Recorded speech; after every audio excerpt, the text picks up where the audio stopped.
Fake questions, real answers. Stuff I want to talk about, but don't want to wait for you to ask me. Fake questions, real answers. Here we go. Dear Colin, the NFL and NFLPA have agreed on an 11-game suspension for Deshaun Watson. What's something you're thinking about that isn't being discussed?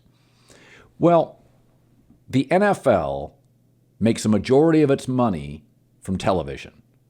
They are meticulous and calculated in their planning.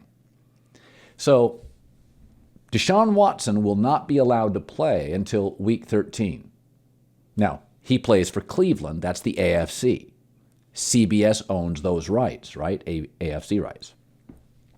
Interesting, they bring him back on a week that CBS has 3 huge AFC matchups, and they cover 4 regions. Chargers play the Raiders. Herbert, Derek Carr. CBS will have their West Coast affiliates, plus Idaho, plus Nevada. They'll take that game. Mahomes plays Burrow, Kansas City, Cincy. CBS will have all their Midwest affiliates take that. Denver plays Baltimore, Russell Wilson, Lamar Jackson. That will cover the Rocky Mountain states and then the Northeast population centers. They're covered. West, Rockies, Midwest, Northeast.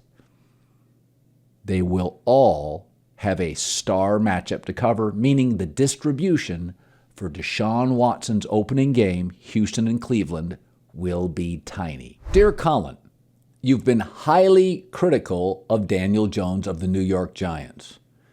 What quarterback does he remind you of? He doesn't. He reminds me of an actor, Hayden Christensen.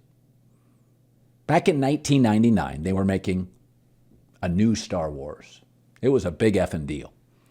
George Lucas, you know George Lucas, had to find somebody to play Anakin Skywalker, who would eventually become Darth Vader. Big role. So they put Hayden Christensen in the part, and most people agreed it was a whiff. But was it his fault? Frankly, the role was bigger than the actor. Blame George Lucas. The actor was what the actor was. The role of Giants quarterback is too big for Daniel Jones. This is a town that had Joe Namath for the Jets and a member of the Manning family for the Giants. Those are big names. It's a star-driven town. You take a kid from Duke who was a reach at the number 6 pick and you foist him to that media. Has anybody considered if maybe he went to Tampa, small market, offensive coach, not as much chaos? We may have a slightly different story.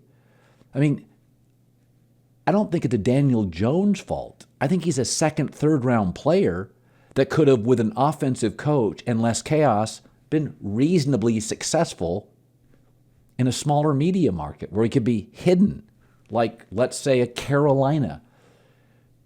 We're blaming Daniel Jones. Dave Gettleman, Giants GM. It's his issue.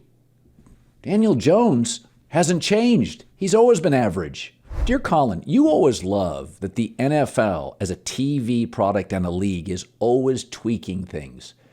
Do you hear any other NFL tweaks coming? No. But a source told me that Major League Baseball will be eliminating the defensive shift. I think that's great. I don't know when it happens, but it's going to happen soon. Listen, baseball doesn't have a length problem.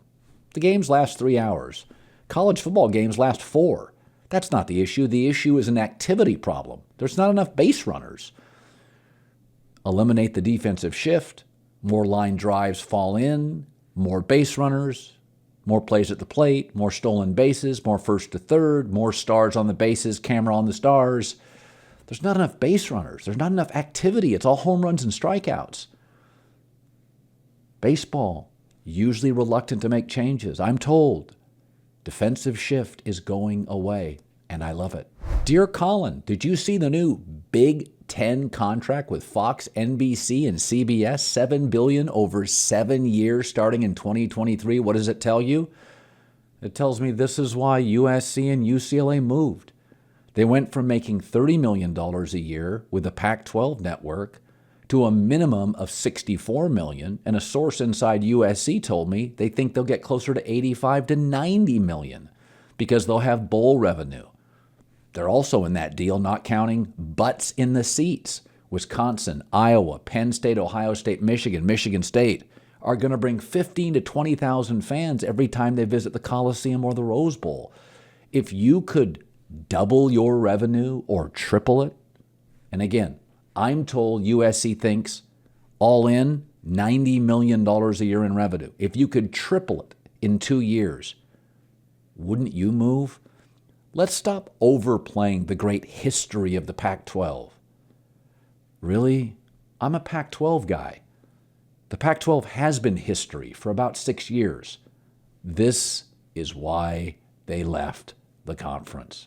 Big Ten is a much better deal quickly for the Trojans and Bruins. Dear Colin, UFC kingpin Dana White got a little testy a couple of times this week when it was suggested by the media he should pay his fighters more. Who do you back, Dana White or the media and the fighters? Yeah, media people, tell me you don't know how to run a business without telling me you don't know how to run a business. UFC is entertainment. Tom Cruise gets me to buy a movie ticket. Jude Law doesn't. That's why Tom Cruise makes 100 times more. This weekend, they have a card in Salt Lake City. Kamaru Usman is the star. So good, he'll get me to buy ESPN Plus at about $70. Conor McGregor could do that. John Jones could do that. There's a handful of fighters, maybe 5 or 6, that get me to buy a UFC card. I buy about 5 a year. I'm a casual, but that's where you make your money. The diehards buy every week. This is the entertainment business. Boxing, one of its issues, overpaid for average fighters. I've said this before. If you can get me into a theater, if you can get me to buy a product, a ticket, you're going to make big money. Jude Law doesn't. Tom Cruise does. I'm not anti-fighters making big money. I'm anti-average fighter who seeks big money being upset he's not paid what stars are. Totally back Dana White.